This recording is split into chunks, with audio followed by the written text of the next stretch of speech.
Ranking of Kings is an anime that's a surprise from start to finish. You're not really sure where the story is going until you get there.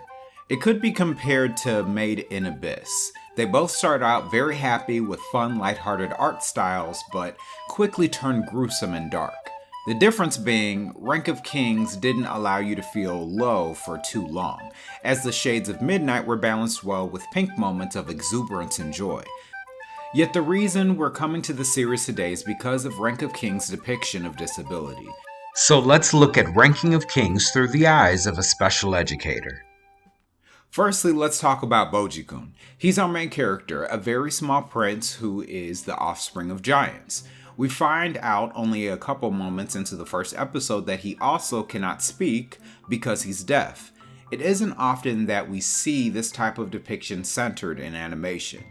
The fact that a deaf person must utilize atypical ways to communicate with the people around them is a very important nuance of depicting them in animation. Most animation studios would shy away from this type of depiction because you must also animate hand motions, which is a budget issue that some would find difficult. In fact, outside of anime, I cannot pull into my recollection any animated shows that also depicted deaf characters that also used sign language, since the 90s Little Mermaid character, Gabriella. That said, being deaf in and of itself isn't that meaningful of a depiction without sign language.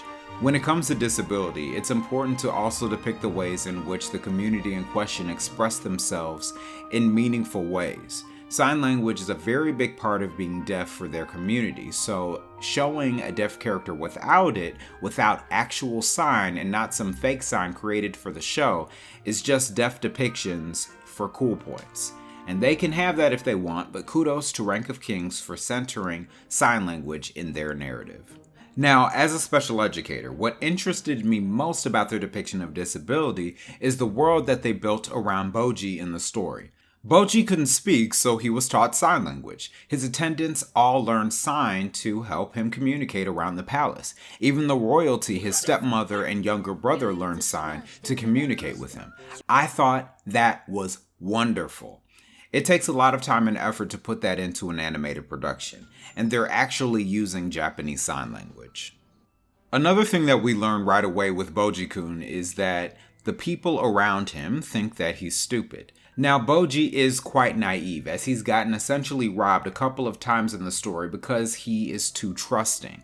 However, this was an interesting addition to the narrative because instead of having him be an unfortunate woe is me character that is both deaf and lonely, they step into the psychology of a person with communication barriers. Communication is one of the primary ways in which humans assess intelligence from birth, essentially. So it is easy for those who don't understand disability to label someone who lacks the ability to speak or hear as also stupid. Consider Helen Keller, who was both deaf and blind and treated as a very dim, wild child for most of her upbringing, when she was otherwise a very intelligent human being that went on to do great things. This is generally how the kingdom considered Boji in the beginning. Additionally, disability is isolating. For someone who cannot communicate with the vast majority of the people in his environment, it's easy for someone like that to feel abandoned and alone, and therefore willing to do things like give a complete stranger his clothes in exchange for some attention or camaraderie. What many viewed as stupidity, Boji may have seen as a valuable exchange. We go on to learn a little bit more about the dark side of disability and relationship because people with disabilities are infantilized and they are often underestimated.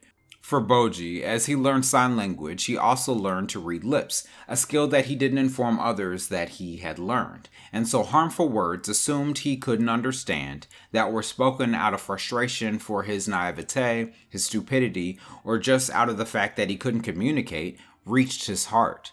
He internalized them. They drained him of his spirit. Unfortunately, this is very common with people with disabilities, so it's important that they are treated with both love and dignity, not assuming that they don't understand your words or attitudes, and not as novelties. The story goes on to explain that Boji is in line to become the king of his nation, something he's dreamed about as the firstborn of the king. There are a lot of deceptions and politics at play here, and there are many who don't want him to become king. In fact, his citizens often view him as a waste of a prince. Who would want a king that isn't strong, is deaf, and is apparently stupid? This is a very common form of discrimination levied at people with disabilities. Even contemporarily, there aren't many, if any, world leaders that have also obvious disabilities of any kind. In the USA, politicians and their staff go out of their way to obscure even the slightest hint that they're having any type of mental or physical decline. The idea that a winning candidate would also have a disability like deafness or blindness is heretofore unheard of. Bojii was not immune to that discrimination. As the story continues, we learn about a plot to destroy the kingdom. There were a lot of near-death moments and bloodshed. It was exciting. And what I liked about this narrative in relation to disability is that they didn't pull any punches from Bojii. He had it hard and nearly lost his life a couple of times. The narrative didn't treat him like a charity case or a soft boy just because he had a disability. They also didn't overcorrect and make him completely infallible in every other respect. Good for them. More story happens, and after a long journey, we return to the castle where there is a final confrontation and secrets are revealed. One of which is the fact that Bojii technically has a second disability. As a giant, he is supposed to be, well, gigantic. But we learn that his father, King Bos, stole his giant strength with a wish that he made to a demon to be the strongest there was. So from his very birth, Bojii-kun wasn't weak from happenstance, he was weak because something was taken from him. An ability. This is what was so remarkable about the fact that Bojii learned to be the most powerful fighter in his whole kingdom. He used skills and gifts that didn't require physical strength. This was a very powerful part of the show for me as a special educator. In special education, one of the most important parts of the work is leveraging the strengths of people with disabilities to help them forge the paths that they desire out of life unencumbered by their limitations.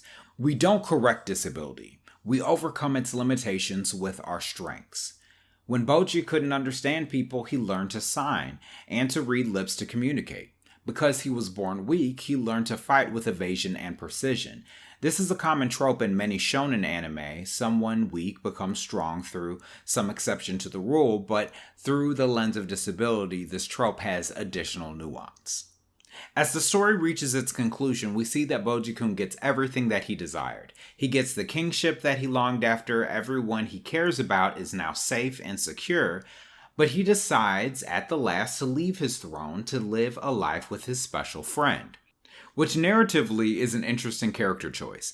Boji's brother Prince Daida was depicted as his foil. He was born with all the able-bodied talent that you would desire out of a prince. However, at the end of the show, Daida withdraws from the throne and seeks to marry someone he's gotten close to. To see Bojii mirror that decision kind of puts his relationship to his friend Kage in a romantic context, as they care for one another, blush at one another enough, and eventually run away together. And after all, despite how he appears, Bojii is at least 1 or 2 years older than his brother. He is of that age to have a relationship. But whether or not this relationship has a romantic subtext, it is interesting to show that often people with disabilities, those with significant limitations like Bojii, will choose lives that are atypical and not what is expected of them. It wasn't what he wanted at the beginning of the show. But his choice to do differently, just as he is different, is as worthy a choice as any. So that was a special educator's reaction to Ranking of Kings. It was a very good show, and even more so, watched through the lens of disability.